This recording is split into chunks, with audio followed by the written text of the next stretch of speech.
есть власть. Меня зовут Аня Немц.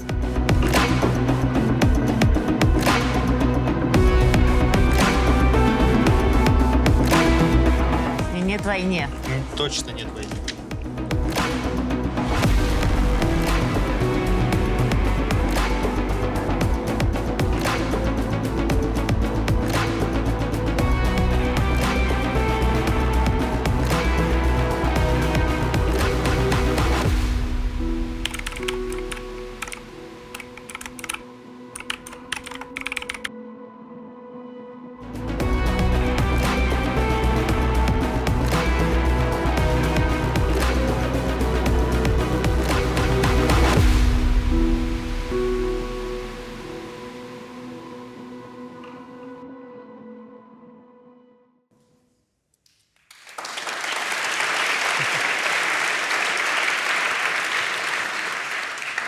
Good afternoon. As many of you know, I'm a lawyer, so that means I'm professionally quite suspicious and, well, usually temperamentally a bit gloomy. So this is a very appropriate gloomy panel for you all. Iron fists versus the media, but what we're really talking about is a world that Anne Applebaum described in Autocracy, Inc., where repression has stopped shouting and started outsourcing. So let's begin perhaps by setting the scene, because if we don't agree how bad things are, then, well, the rest of it is just therapy for the gloomy. Anne, you really capture the moment, I think, with rare clarity. You've described the present not as a collapse, but as a swerve. What exactly is swerving, and how do we get there? So first of all, I'm really looking forward to this exact panel some years from now when it's not gloomy. And we already have a Hungarian colleague on the panel who has no reason to be gloomy.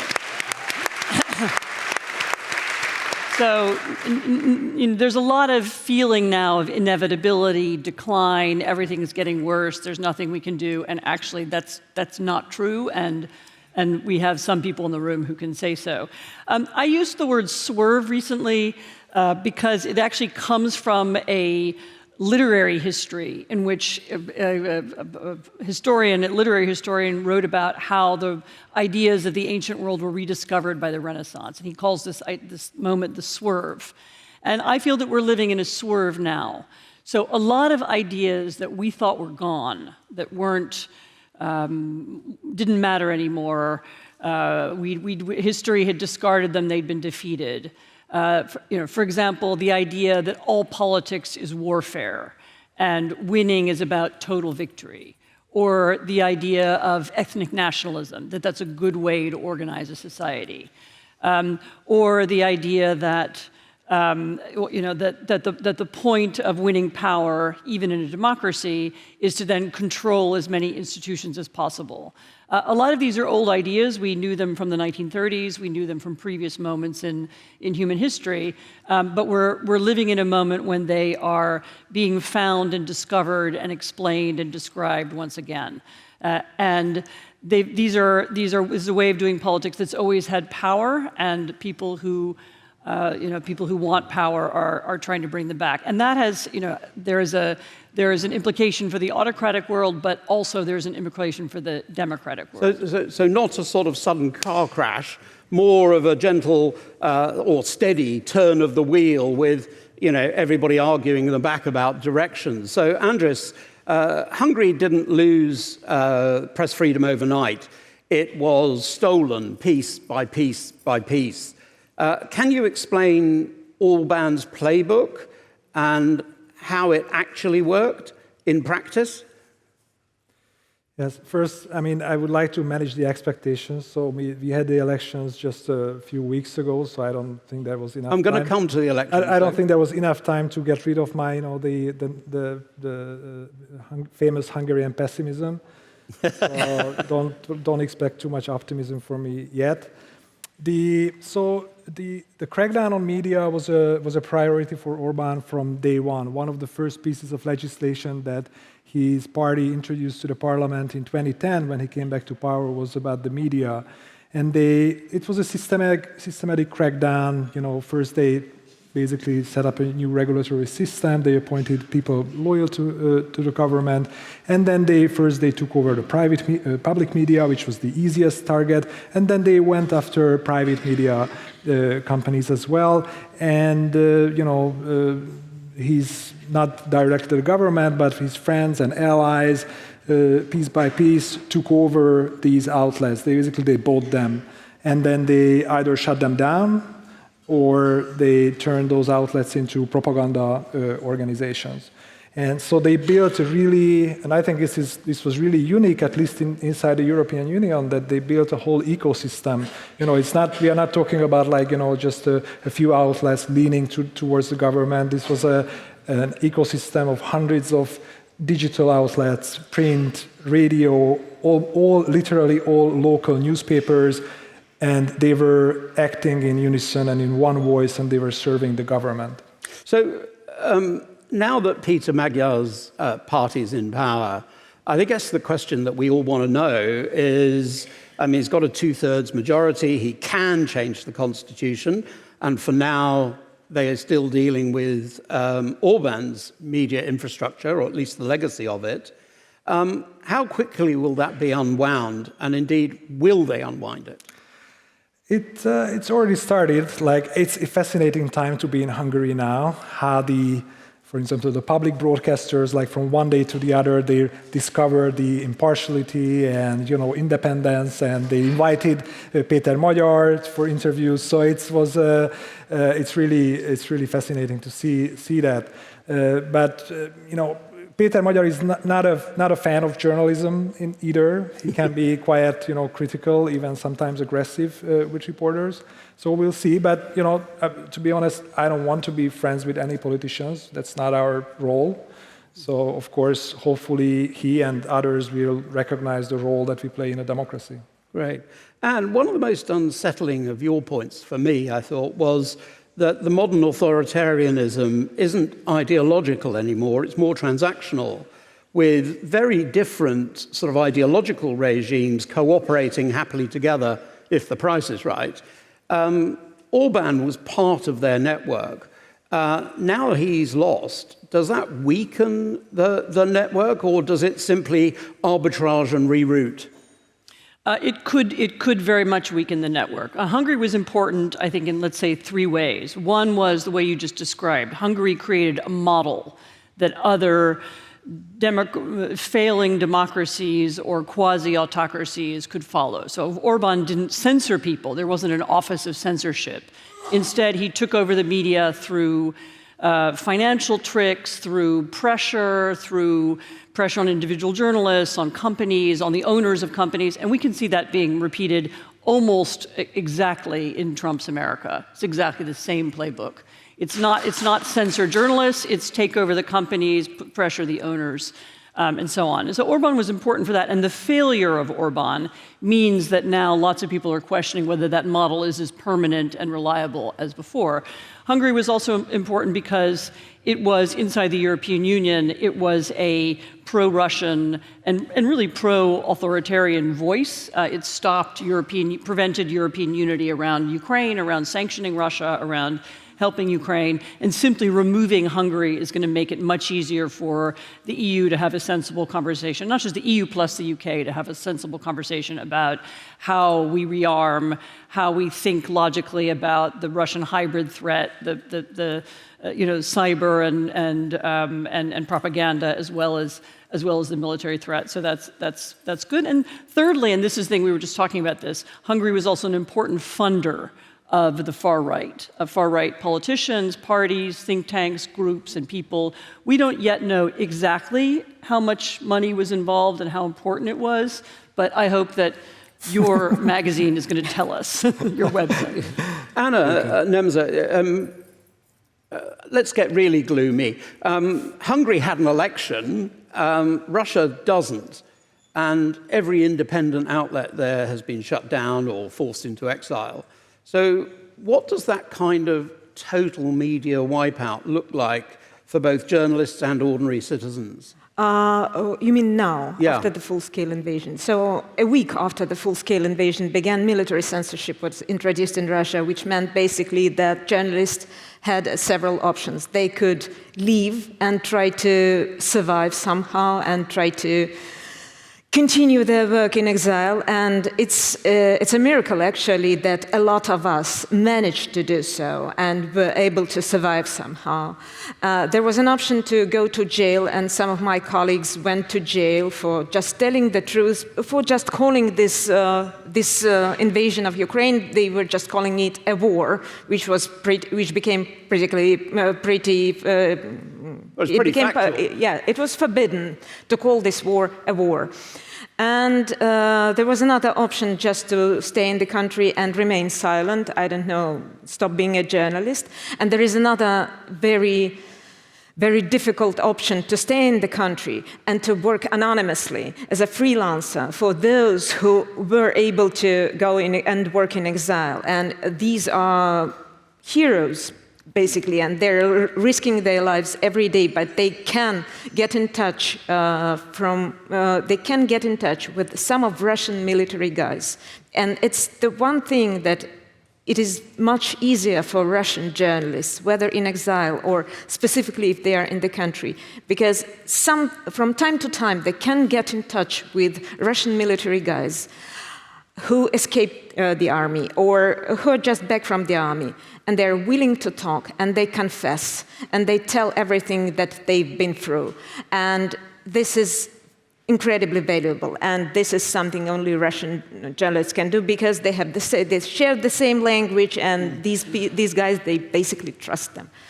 Yeah, and another option, which is also very difficult, because you can remain in the country and you can remain a journalist, and you could be even slightly, somewhat oppositional. You can write about political prisoners, for instance, very accurately, but you can't touch the topic of the war. So you live in the world where there is no war, but you stay in touch with your audience, and you make this very significant gesture. We didn't leave you alone. And this is a horrible choice. And I think that's really important. We saw at the beginning you leaving TV Rain, where you were a presenter. And I want to show another clip and talk about the personal cost to you a bit. Okay. This is an extraordinary documentary called My Undesirable Friends, which follows you and your journalist colleagues in the final days before you were forced to leave Moscow. Let's take a look. Нет у меня больше страны. У меня какая-то была, она чудовищные вещи делала, какие-то преступления совершала, но она как-то была.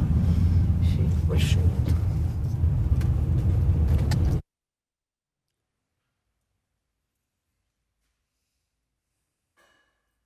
So, sitting in the back of that car, Я бы сейчас, если бы я была одна, я бы была, конечно, просто этой поездки бы не было. Просто нет. Вообще разговора. So, I thought you were sitting in the back, but actually you're driving, even better. I'm taking control, you see. Yeah. Driving. Well, we always have our best conversations in cars when we're not looking at each other. I think 4 years have passed. What made you decide to leave? And what was the tipping point for you that made you know that it was no longer safe? Well, basically, I'm really grateful to God, or I don't know. I didn't have much of a choice, actually. I left for a couple of days thinking I'm gonna get back. I was gonna get back. Actually thinking, discussing it with my editor-in-chief, Tikhon Zitko, that Naftali Bennett, the Prime Minister of Israel at that moment, there were rumors that he was going to be a negotiator between Putin and Zelensky. And so Tikhon was like, yeah, you can go and you can try to get in touch with him, try to get an interview.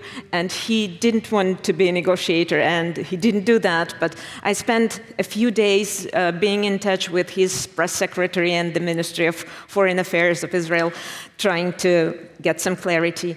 And after that, I thought I would come back, and then probably I should leave. But it happened much faster than I expected, and it was a few days after that when military censorship was introduced in Russia. And so basically I knew that I could go back and go to jail, or I could stay with my small suitcase, packed for 3 days. But thank God with my family, it was incredible luck that we all were together. Yes, so I didn't have much of a choice, because the previous half a year I was like thinking about possible immigration and the word farewell party I was seeing it in my nightmares. One of the things that I find really interesting in this, and not just in Russia but in other autocratic regimes, is that journalists doing the work, the sort of temperature of the water heats up, and it's almost like the journalist is a frog in boiling water and doesn't know until they've been boiled. So in your case, you did get out. And was there something that... Yeah, but it was too late. Because what you saw there, this type of my face, I don't know how to call it, what was left of my face. A gloomy face. Yeah, I'd honestly prefer no one to see that face, never again. But this is a very interesting moment. This is this pivot. Because, yes, before that was the frog situation, frog in a pot situation. And that was the moment when you realize you're boiled already. And this is the moment when you realize that yesterday you were a good guy. You were a good guy. You were on the right side of history. And you were right, and you were fighting a good fight. And that was the moment when you realized that not only are you being demolished, but also you are responsible for that, for everything that happened. And that was, hence the face, but that was the pivotal moment. And András, your documentary, The Dynasty, was watched, as we heard at the beginning, by about a third of Hungary's population. The government called it a foreign intelligence operation, which I always find that's a reassuring endorsement. How much do you think investigative journalism actually contributed to Orban's defeat? I don't know. What I can say and what we can take credit for is that it was basically journalists, investigative journalism especially, that basically functioned as the last line of defense in democracy. And when all the other democratic institutions were collapsing and crumbling under pressure, then we managed to stay alive and keep journalism alive, and basically that's how we did it. And of course, in the last 2 years, it was really important that we managed to open up people's eyes. I remember when we published the documentary, and I'm from a small town which is very conservative still, a pro-Orban town, and one of my friends who had always been an Orban supporter, and he told me that he watched our film. And first of all, he said that he liked it, that it was very factual and very restrained in its tone, so it was convincing for him. And it was that film that opened his eyes. Can I say something about Hungary? It's a really interesting story because, in fact, 95% of the Hungarian media was captured. All of the TV, most of the newspapers. There was no normal public conversation. There was a tiny group of journalists. I mean, 5. I don't know, very few. There were more outlets, but it was really very few people, and they were all harassed. Many of them had personal problems. They had to raise money. They had to keep the thing alive, and especially as the campaign went down to the wire, I happen to know 1 or 2 of them left the country because they were threatened. And yet, particularly in the last part of the campaign, their voices became, I think, really critical. In the very last weeks, there were a couple of leaks from the interior, from the internal part of the regime. There were some publications of conversations between the Hungarian foreign minister and the Russian foreign minister. And I think in the last days of the campaign, they were really crucial. I mean, it's not that many examples of when a few journalists make a huge difference, and I think that was one of them. And András, you've warned journalists everywhere to brace yourself for the worst, and you said that your biggest failure was a failure of imagination. For the editors in the room, what should they imagine that they probably aren't at the moment?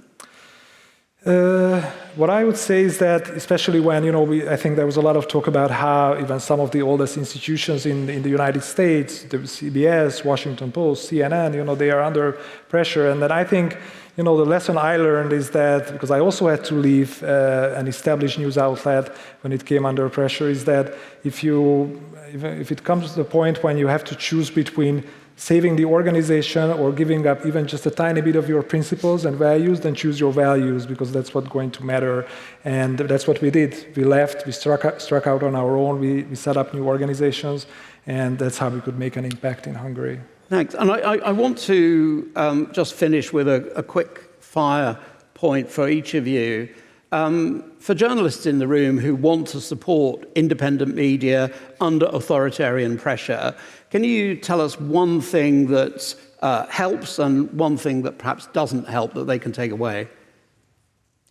What really helps is to amplify the people who are doing the work on the ground. So the Hungarians, the Russians, link to them, post them, talk about them, refer to them, and make sure that people hear what they're saying.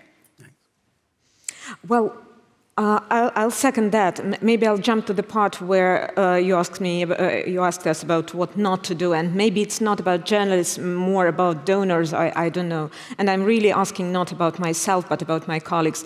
We have a very typical situation when a small media outlet from Russia somehow managed to survive in exile, and they have some financial support, but the donors ask them to show some numbers, the increasing audience, and so on.